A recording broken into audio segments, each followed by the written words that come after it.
குருடி சரணம். யூடியூப் நண்பர்கள் அனைவருக்கும் அடியேனின் அன்பான வணக்கங்கள். நான் உங்கள் குருமணியன் பேசுகிறேன் பொள்ளாச்சியிலிருந்து. திருக்கணித பஞ்சாங்கத்தின்படி வரக்கூடிய ஏப்ரல் மாதம் ரிஷபராசி அன்பர்களுக்கு என்ன மாதிரியான பலன்கள் நடக்க காத்திருக்கு அப்படிங்கிற விஷயத்தை பார்க்க போகிறோம். பாசிட்டிவ் நெகட்டிவ் ரெண்டுமே பார்த்துடலாம். நெகட்டிவ் ஏதாவது இருக்குது அப்படின்னா அதை எப்படி பாசிட்டிவாக மாற்றிக்கிறது, அதற்கான வழிபாட்டு முறைகள் என்ன, அதை எப்படி செய்யணும் அப்படிங்கிற எல்லா விதமான விவரங்களையும் விரிவாக தெளிவாக டீட்டெயில்டாக அந்த பதிவில் பார்க்கலாம். முதல்ல இந்த மாத தூக்கத்தில் ரிஷபராசிக்கு என்ன கிரக நிலைகள் இருக்குது, மேலும் இந்த மாதத்தில் என்னென்ன கிரகங்கள் பயிற்சி ஆகுது, அந்த கிரக பயிற்சியால் ஏற்படக்கூடிய மாற்றங்கள் என்னென்ன, இதன் அடிப்படையில் தான் அந்த பதிவானது பதிவு செய்யப்படுது. அப்படி மாத தூக்கத்தில் என்ன கிரக நிலைகள் ரிஷபத்துக்கு இருக்குது அப்படின்னா, ராசிக்கு 2ஆம் இடத்துல குரு பகவான், 4ஆம் இடத்துல கேது, 10ஆம் இடமான தொழில் ஸ்தானத்தில் செவ்வாய், புதன், ராகு. இங்கே செவ்வாய் திக்பலமாகி ராசியை பார்க்குறாரு. ராசிக்கு 11ஆம் இடத்துல சூரியனும் சனியும் இணைவு. ராசிக்கு 12ஆம் இடத்துல ராசிநாதன் அப்படின்னு சொல்லக்கூடிய சுக்கிர பகவான் இருக்கார். ஸோ தான் அந்த மாத தூக்கத்தில் இருக்கக்கூடிய கிரக நிலைகள். என்னென்ன கிரக பயிற்சிகள் ஆகுது அப்படின்னா, ஏப்ரல் மாதம் 2ஆம் தேதி செவ்வாய் மீன ராசிக்குள்ளே பயிற்சி ஆகிறாரு. அங்கே சனியோடு கூடுது. செவ்வாய் சனி இணைவு கிட்டத்தட்ட கரெக்டாக அந்த சனி அந்த செவ்வாய் கிடக்கிறதுக்கு 20 நாட்கள் ஆகுது. இப்போது ஏப்ரல் மாதம் 20ஆம் தேதி வரைக்கும் செவ்வாய் சனியினுடைய இணைவு தீவிரமாக இருக்கும். ரைட். ஏப்ரல் மாதம் 10ஆம் தேதி புதன் உங்களுடைய ராசிக்கு 11ஆம் இடமான லாபஸ்தானத்துக்கு, அது மீன ராசிக்குள்ள புதன் பயிற்சி ஆகிறார். இங்கே புதனும் குருவும் பரிவர்த்தனை யோகம். இப்போ 2ஆம் இடம், 8ஆம் இடம், 11ஆம் இடம், 5ஆம் இடம் பலம் அடையுது. ரொம்ப நல்ல விஷயம் அது. ஏப்ரல் 14ஆம் தேதி சூரியன் உங்களுடைய ராசிக்கு 11ஆம் இடத்துலேருந்து 12ஆம் இடமான விரயஸ்தானத்துக்கு பயிற்சி ஆகிறார். விரயஸ்தானத்தில் பயிற்சி ஆனாலும் 12 இருந்தாலும் சூரியன் உச்சமாக இருக்காங்க. ஸோ சூரியனுடைய நகரவும் ஒரு ஃபேவராக தான் இருக்குது. நான் ஏப்ரல் மாதம் 19ஆம் தேதி சுக்கிரன் உங்களுடைய ராசி அதிபதி உங்களுடைய ராசிக்குள்ளேயே வந்து அமர்றார். ஆட்சி பலம் அடையக்கூடிய ஒரு சூழ்நிலை. ஏப்ரல் மாதம் 30ஆம் தேதி புதன் பயிற்சியும் இருக்குது. புதன் மீன ராசியிலிருந்து மேச ராசிக்கு பயிற்சி ஆவார். அப்போ அந்த புதனும் குருவும் பரிவர்த்தனை யோகம் முடியுது. அதாவது 10ஆம் தேதியிலிருந்து 30ஆம் தேதி வரைக்கும் புதன் குரு பரிவர்த்தனை யோகம் 2, 5, 8, 11 வேலை செய்யுது, பலம் பெற்று வேலை செய்யுது. ஸோ இதுதான் இந்த மாத தூக்கத்துலையும் இந்த மாதத்தில் நடக்கக்கூடிய கிரக பயிற்சிகள் இதுதான். ஸோ இதில் உங்களுடைய தொழில் எப்படி இருக்கும் போது, வருமானம், ஆரோக்கியம், கணவன் மனைவி உறவு, நோய் எதிர்ப்பு, கடன், குழந்தைகள், படிப்பு, லாபம், அதிர்ஷ்டம் எல்லாத்தையும் பார்த்துருவோம். முதல்ல தொழில், அதுதான் உத்தியோகம் புருஷ லட்சணம். பொண்டாட்டி லட்சணமும் உத்தியோகமாக ஆகிப்போச்சு. சம்பாதிச்சாதான் பொண்டாட்டி அப்படின்ற அளவுக்கு ஆகிப்போச்சு. இப்போ 2ஆம் இடம் அப்படிங்கிறது வருமான ஸ்தானம். இப்போது என்னதான் வேலை செஞ்சாலும் வருமானம் நல்லபடியாக வரணும். அங்கே குரு உட்கார்ந்துருக்காரு. வரக்கூடிய 10ஆம் தேதியிலேருந்து 30ஆம் தேதி வரைக்கும் இந்த குருவும் புதனும் பரிவர்த்தனை ஆகிறாங்க. இப்போ வருமானத்துக்கு பிரச்சனை இல்லை. இப்போ தொழில் நல்லா இருக்கும்போது வருமானமும் நல்லா இருக்கும். தொழிலை பற்றி கவலைப்பட வேண்டியதில்லை. என்ன தான் 10ஆம் இடத்துல ராகு இருந்தாலும் உங்களுடைய 5ஆம் அதிபதி புதன் 10ல் இருக்கிறாரு முதல் 10 நாட்களுக்கு. அதன் பின்பு 11ஆம் இடத்துக்கும் பயிற்சி ஆகிறார். 10ஆம் அதிபதி சனி ஆல்ரெடி 11ஆம் இடத்துல தான் இருக்குது. 5, 10 தொடர்பு மீண்டும் ஏற்படுது. 7ஆம் அதிபதி அப்படின்னு சொல்லக்கூடிய செவ்வாயும் ராசிக்கு 10ஆம் அதிபதியான சனியோடு சேர்றாரு. இப்போ கூட்டு தொழில் செய்கிறவங்களுக்கும் ஒரு ஃபேவரான ஒரு சூழல் தான் இருக்கும். குறிப்பு என்ன அப்படின்னா, இங்கே கூட்டு தொழில் செய்யக்கூடிய நபர்கள் கூட்டாளிகள்கிட்ட ரொம்ப அனுசரித்து போகணும். ஆனால் இந்த காலகட்டம் அவர்களுடைய தொழில் புத்தியை, அவருடைய யுக்திகளை சரியாக பயன்படுத்தி நம்ம தொழில் அடுத்த கட்டத்துக்கு நகர்த்தி கொண்டு போகிறதுக்கு முயற்சி பண்ணுவார் நம்மளுடைய பார்ட்னர். ஆனால் நம்மளுக்கு அது எப்படி தோணும்னா, நம்மளுக்கு எகெயின்ஸ்டாக அவர் செயல்படுறாரு அப்படிங்கிற ஒரு மனநிலைமையை கொடுத்துரும். நம்மளுக்கு எகெயின்ஸ்டாக செயல்படுற மாதிரி மனநிலைமையை கொடுக்கும்போது நம்ம அவங்க ஃபைட் பண்ண ஆரம்பிச்சிடுவோம். அப்போது நம்மளுக்கு நல்லது பண்ண போய் நம்மளையே தப்பாக நினைக்கிறாங்க அப்படின்ற ஒரு மைண்ட் செட் அவங்களுக்கு வந்ததுக்கப்புறம் நம்மக்கிட்ட சரியான பேச்சுவார்த்தை இருக்காது. இந்த மாதம் இந்த கோபதாபங்கள் வரும்போது, தொழில் ரீதியாக பார்ட்னர்கிட்ட இந்த கோபதாபங்கள் வரும்போது, இந்த மாதம் பார்ட்னர்ஷிப் விலகிறதுக்கு மிக முக்கியமான மாதமாக மாறிவிடும்.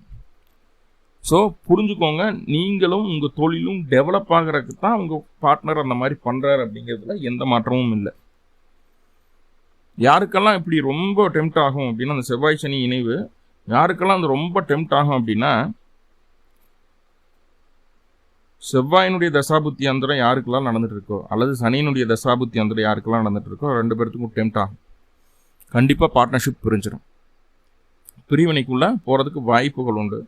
நம்ம என்ன நினைப்போம்னா 7ஆம் அதிபதி 12ஆம் அதிபதி இல்லையா, அவர் போய் 10 குடையரோட சேரும்போது பார்ட்னர் சேர்ந்து அவங்க செய்யக்கூடிய விஷயங்கள் தொழிலில் நம்மளுக்கு ஏமாற்றத்தையும் விரயத்தையும் அலைச்சலையும் கொடுக்கும். தண்டமாக அந்த வேலையை செஞ்சுட்டு இருக்கான்னு நம்மளுக்கு தோண ஆரம்பிச்சிடும். ஆக்சுவலாக அப்படி கிடையாது, லாபத்தை நோக்கி தான் அது போகுது, லாபம் தான் வரப்போகுது. ஸோ புரிஞ்சுக்குவாங்க. அதே போல் உங்களுடைய அறிவுக்கு உங்களுடைய திட்டத்திற்கு உங்களுடைய பார்ட்னர் அங்கீகாரம் கொடுக்க மாட்டார். ஏப்ரல் மாதம் 2ஆம் தேதியிலிருந்து ஏப்ரல் 20ஆம் தேதி வரைக்கும் இதுதான் சுச்சுவேஷன். பார்ட்னர் அங்கீகாரம் கொடுக்க மாட்டார். இப்போ என்ன வேணால் நடந்துட்டு போகுது, நீ என்ன வேணால் பண்ணிட்டு போ, என்னோட பேச்சுக்கு மரியாதை இல்லைல்ல அப்படிங்கும்போது பயங்கர டெம்ப்ட் ஆகிடும். இந்த டெம்ப்ட் பண்ணி பார்க்குறது தான் அந்த செவ்வாய்க்கும் சனிக்கும் வேலையே. அந்த ட்ராப்பில் மட்டும் சிக்கிடாதீங்க. சிக்கினா தொழில் கெட்டு போயிடும், நல்ல வருமானம் கெட்டு போயிடும். யாருக்கெல்லாம் பொருந்தும்னா மேக்சிமம் சொந்த ஊரில் தொழில் செய்யக்கூடிய நபர்களுக்கு பெரிய பாதிப்பு இல்லை. ஆனால் சொந்த ஊரை விட்டு வெளியில் போய் பார்ட்னர்ஷிப் போட்டு தொழில் செய்யக்கூடிய எல்லா ரிஷபராசி அன்பர்களுக்கும் பார்ட்னர்ஷிப்பில் பெரிய விரிசல் வருவதற்கு வாய்ப்புகள் உண்டு. ரொம்ப கவனமாக ஸ்மூத்தாக ஹேண்டில் பண்ணுறது நல்லது இல்லையா. என்ன நடந்தாலும் போது எல்லாத்தையும் என்னால் டேக் ஓவர் பண்ணி கொண்டு வர முடியுன்ற கான்ஃபிடென்ட் இருந்ததுன்னா நீங்கள் கோஹெட் அப்படின்னு சொல்லுவேன். ஆனால் அது நல்லா போயிட்டுருக்கிற விஷயத்தை கெடுக்கிற மாதிரி ஆகிடும். தொழிலில் இந்த விஷயம் மட்டும் கவனம், மற்றபடி தொழிலில் வருமானம் வராமல் இருக்குது, பிடிக்குது, அப்படி இப்படின்ற ஒரு தொந்தரவும் இல்லை. ஏன்னா 2ஆம் இடமும் 8ஆம் இடம் 11ஆம் இடம் 5ஆம் இடம்லாம் பலமாகுது. 10ஆம் தேதியிலேருந்து 30ஆம் தேதி வரைக்கும் அந்த குருவினுடைய ஆதிக்கம் புதனுடைய ஆதிக்கம்லாம் சூப்பராக இருக்குது. பொட்டதெல்லாம் தொடங்கும், எதிர்பாராத அதிர்ஷ்டம் கிடைக்கும், லாபம் கிடைக்கும், உண்டு. ஷேர் மார்க்கெட்டில் போடுறோம், ஒரு விஷயத்தை போடுறோம், பண்ணுறோம், பிடிக்கும்னா டக்குன்னு அதில் ஒரு பீக் அமௌண்ட் கிடைக்கும். பெட்டிங் பண்ணுறோம், ஏதோ ஒரு விஷயத்தில் நம்ம எதிர்பார்க்காத ஒரு அமௌண்ட் உங்களுக்கு வந்துடும். உங்களுடைய சுய ஜாதகப்படி அதில் ப்ளஸ் மைனஸ் எல்லாமே கூடுதல் குறைச்சலாக பார்த்துட்டு ஏதோ ஒரு வகையில் 50 ரூபாயா 5 லட்ச ரூபாயா 5 கோடி ரூபாய் லாபம் எதிர்பாராத வர்ற விஷயம் அப்படிங்கிற சுய ஜாதகம் முடிவு பண்ணிடும். ஆனால் கண்டிப்பாக எதிர்பாராமல் வருமானத்தையெல்லாம் கொடுக்கறதுக்கு வாய்ப்புகள் உண்டு. அதே நேரத்தில் எங்கேயோ எப்போ கொடுத்த பணம் யாருக்கோ கொடுத்த பணம் ரிட்டர்ன் வராமல் இருந்துகிட்டு இருக்குது. ஸோ அதுவும் நம்மளுக்கு கிடைக்கிறதுக்கு வாய்ப்புகள் உண்டு. இஎஸ்ஐ, பிஎஃப், இன்சூரன்ஸு இந்த மாதிரி ஏதோ ஒரு விஷயத்தில் ட்ரை பண்ணி இது வரைக்கும் கிடைக்காமல் இருந்த பணம் இந்த காலகட்டம் நம்மளுக்கு கைக்கு வர்றதுக்கு வாய்ப்புகள் உண்டு. ஸோ எல்லாமே கொஞ்சம் ஃபேவராக இருக்குது. எக்கனாமிக்கலாக இருக்கக்கூடிய பிரச்சனைகளை சமாளிக்கக்கூடிய மாதமாக அது இருக்குது. அடுத்தடுத்து வரக்கூடிய எக்கனாமிக்கல் பிரச்சனைகளையும் சமாளிக்கிறதுக்கு இப்போவே ஏதாவது ஒரு வழியை தேடக்கூடிய ஒரு சூழ்நிலையும் இருக்குது. அப்படிங்கும்போது நம்ம சரியாக அந்த மாதத்தை பயன்படுத்திக்கணும். பார்ட்னர்ஷிப் கிட்ட மட்டும் கவனம். சரி, ஓகே. உடல் ஆரோக்கியம் எப்படி இருக்கும் சாமி அப்படின்னா, ஐயோ 4ஆம் இடத்துல கேது இருக்குது. 4ஆம் அதிபதி சூரியன் போய் 11ஆம் இடத்துல ஏகன் 12ஆம் இடத்துக்கு போகிறார், பயிற்சி ஆகிறார் ஏப்ரல் 14 அன்னைக்கு. ஆனால் உச்சம் அடையுது. அப்படிங்கும்போது உடல் ஆரோக்கியத்தில் இருந்து வந்த பிரச்சனைகள் அப்படியே இருக்கட்டும். அது ஒன்றும் பண்ண போகிறதில்ல, உங்களைய எந்த விதத்துலையும் உங்களைய டேமேஜ் பண்ண போகிறது கிடையாது. அது வாட்டுக்கு கோ வித் த ஃப்ளோ, அது வாட்டுக்கு அது போயிட்டுருக்கு. நீங்கள் வாட்டுக்கு உங்கள் வேலையை செஞ்சுட்டு இருக்க போகிறீங்க. என்ன 4ஆம் இடத்துல கேது இருக்குது அப்படிங்கிறது எனக்கு நல்லா சரியாயிடுச்சு, நான் தெளிவாக தான் இருக்கேன், எனக்கு ஒன்றும் தொந்தரவு இல்லை அப்படிங்கிற மைண்ட் செட்டை கொடுக்காது. என்னதான் வெளியில் நல்லா இருந்தாலும் உள்ளுக்குள்ளே மன ரீதியாக சின்ன சின்ன பாதிப்புகள் இருக்கும். எப்போவுமே ரிஷபம் அப்படிங்கிறது உள்ள இன்னரில் நிறைய விஷயங்களை மனசுக்குள்ளே வச்சுருக்கும். வெளியில் பார்த்தா ஏதோ பேசுகிற மாதிரி ஏதோ உள்ள நிறைய திங்கிங் ஓடிட்டு இருக்கும், நிறைய விஷயங்களை யோசிக்கும். ஸோ அதுதான் இந்த ரிஷபத்துக்கு உண்டானது. ஸோ இப்போ அந்த சூரியனுடைய அமர்வும் உச்சம் பெற்று அமரக்கூடிய ஒரு சூழ்நிலையாக இருக்கிறதுனால உள்ளே இருக்கக்கூடிய பயங்களை வெளியே தூக்கி போடக்கூடிய ஒரு காலகட்டம். உடம்பு நல்லா தான் இருக்குது, எல்லாம் சரியாயிருச்சு, நம்ம நல்லா தான் இருக்கோம் அப்படிங்கிற ஒரு கான்ஃபிடென்ட் அந்த மாதம் கொடுக்கும். அதில் எந்த மாற்றமும் இல்லை. அதுக்குன்னு எனக்கு சுகர் இருக்குது சார், ப்ரெஷர் இருக்குது, இந்த ஒரே மாதத்துல சரியாயிடுனா எப்படி சரியாகும்? அது கிரானிக்காக இருக்கிற டிசீஸ் சொல்லும். அக்யூட் டிசீஸ் எல்லாம் சரியாயிடும். கிரானிக்காக இருக்கிற டிசீஸ் நம்ம கண்ட்ரோலில் இருக்கும், அவ்வளோதான். கணவன் மனைவி உறவு தப்பித்தவறி கூட வாழ்க்கை துணைக்கு எதிரான வார்த்தைகளை இந்த காலகட்டம் பேச வேண்டாம். எகன் 7ஆம் அதிபதி சனி, சரி 7ஆம் அதிபதி செவ்வாய் சனியோடு சேர்றாரு. நம்மளை மீறி நம்ம வாயிலிருந்து வார்த்தைகளை பிடுங்க வைக்கும். அது எது? அந்த சனியும் செவ்வாயும். நல்ல மனநிலைமை இருந்தாலும் தவறான வார்த்தை பிரயோகங்கள் வந்துடும். எந்த இடத்துலையும் இந்த மாதம் தேவையில்லாத டென்ஷன் ப்ரெஷர் கூடவே கூடாது. தேவையில்லாத டென்ஷன் ப்ரெஷர் ஆனீங்க அப்படின்னா அதுலேருந்து ரெக்கவர் ஆகி உங்கள் குடும்பத்துக்குள்ள கூட பிரச்சனைகளை வெளியே கொண்டு வர்றது அப்படிங்கிறது சாதாரணப்பட்ட விஷயம் கிடையாது. அதுக்குன்னு குடும்பத்தில் சண்டை சச்சரவு வந்து பிரிஞ்செல்லாம் போயிருமான்னு கேட்டால் அப்படிலாம் ஒன்றும் நடக்காது. ஏன்னா 10ஆம் தேதியிலிருந்து 30ஆம் தேதி வரைக்கும் புதனும் குருவும் பரிவர்த்தனையில் பலமடைகிறாங்க. பிரச்சனைகள் இருக்கும், ஸ்மூத்தான ஒரு சூழலில் தான் இருக்கும். மற்றவர்களுடைய பார்வைக்கு ஐயோ அது என்ன இப்படி ஆயிடுச்சு ஒன்றும் கிடையாது, பக்கா அண்டர்ஸ்டாண்டிங் இருக்கும், அது ஒன்றும் பிரச்சனை இல்லை. இருந்தாலும் வார்த்தை அப்படிங்கிறது யோசித்து பேச வேண்டிய காலகட்டம். ரிஷபராசி அன்பர்கள் தங்களுடைய வாழ்க்கை துணையிடம் அப்படிங்கிறதுல எந்த மாற்றமும் இல்லை. ஸோ வார்த்தையில் கவனம் வேண்டும். அடுத்ததாக உங்களுக்கு நோய் எதிர்ப்பு கடன், நோய் தொந்தரவுகள் தீருமா அப்படின்னு கேட்டால், நோயை தர்றதே 6ஆம் அதிபதியான சுக்கிரன் தான். அவரே உங்களுடைய ராசியாதிபதி. அப்படிங்கும்போது நோய்க்கு தேவையான செலவுகளை செய்கிறீங்க